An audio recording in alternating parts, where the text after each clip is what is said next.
Today we will discuss about a sensor node architecture. Now network architecture and node architecture is different thing.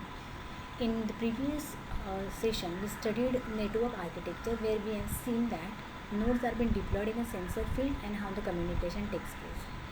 Now in this presentation we are going to study sensor node architecture. What are things are being required in a node that are being explained in this slide. Components, there are four basic components in a sensor network.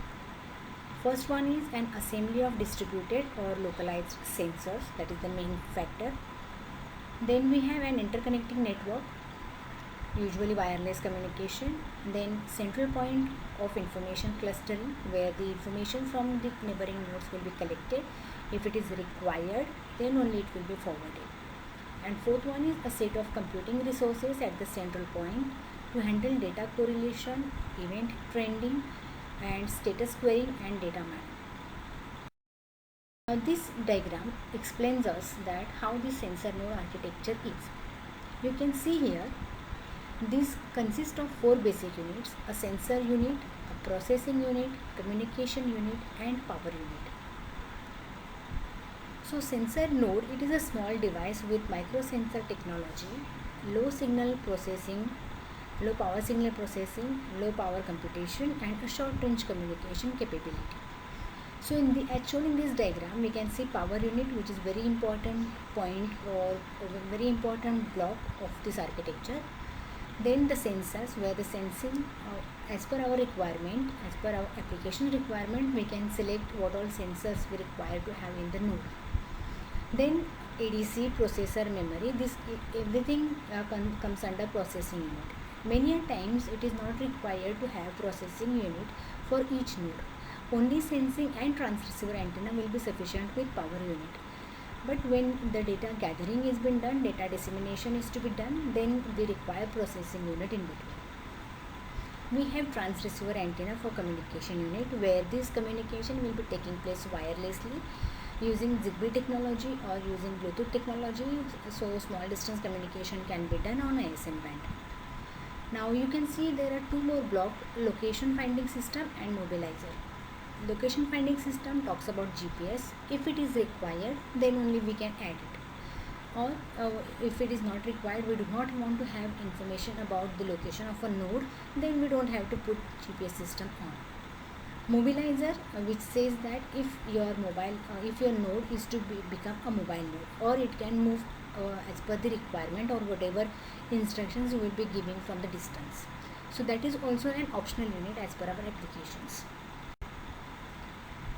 So categorization of issues which are related to sensors and their communication and computing architecture. So we say that sensors should be very small in size, because it should be on the sensor node, so it should not take more space in the node. Then mobility, whether these sensor nodes are stationary or mobile, or if it is been provided. Stationary if we go for seismic sensors, and mobile if we go for robot vehicles. Then there could be type of sensors as passive sensors and active sensors. So these are different configuration, or what are things which we require, or when we can think of when we think of the sensor to be incorporated. Communication, so networking, it could be wired. In the back end we can have wired communication, but most of the time this will be wireless communication. Bandwidth will be high or low based on our application. Usually low bandwidth will be taken, because we talk about Zigbee or the Bluetooth communication in between, and we have studied that it is a low rate wireless person area network communication. So we talk about low data rate will be provided in communication.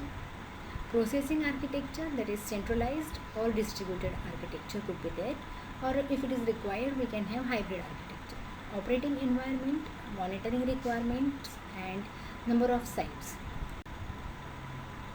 Then we can think of spatial coverage, how it is being deployed. It should be deployed fixed, or it should be deployed as ad hoc basis, that is airdropped.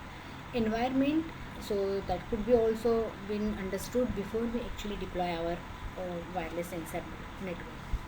Nature of those nodes is cooperative or non-cooperative. Then composition, homogeneous or heterogeneous nodes are being deployed. Homogeneous means same types of sensors are being deployed, or heterogeneous, different types of sensors on different nodes can be deployed. So in short, we can say that nodes must consume very low power, extremely low power should be consumed. It should operate on high volumetric densities, because more number of nodes are to be deployed. As more number of nodes are to be deployed, we want this production cost should be as low as possible. And these nodes are autonomous and should be operated unattended, and those nodes should be adaptive to the environment. So characteristics of wireless sensor network, we can think of resource constraints. So when we talk about resource constraint, the main thing is how much battery you have provided on a node.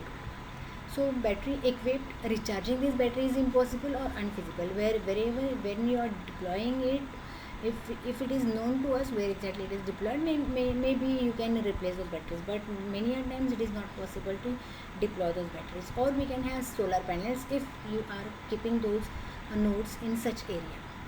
Then radio and embedded CPUs, so that will be taking more power, so we have to think of resource constraints.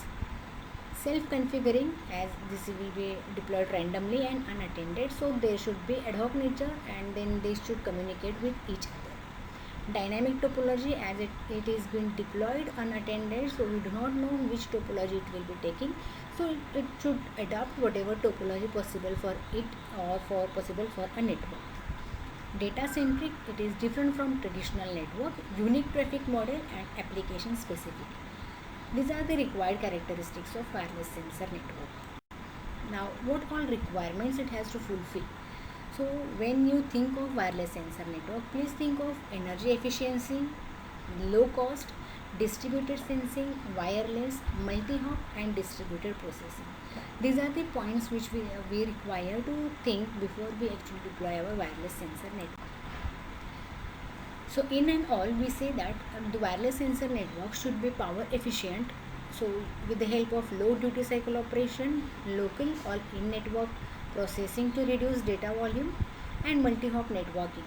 So this will be reducing the requirement for long range transmission using a single transmission, but we can have multiple hops will be there in between. The data will be given to next or the neighboring node, and then it will be proceed further and transmitted to the next node.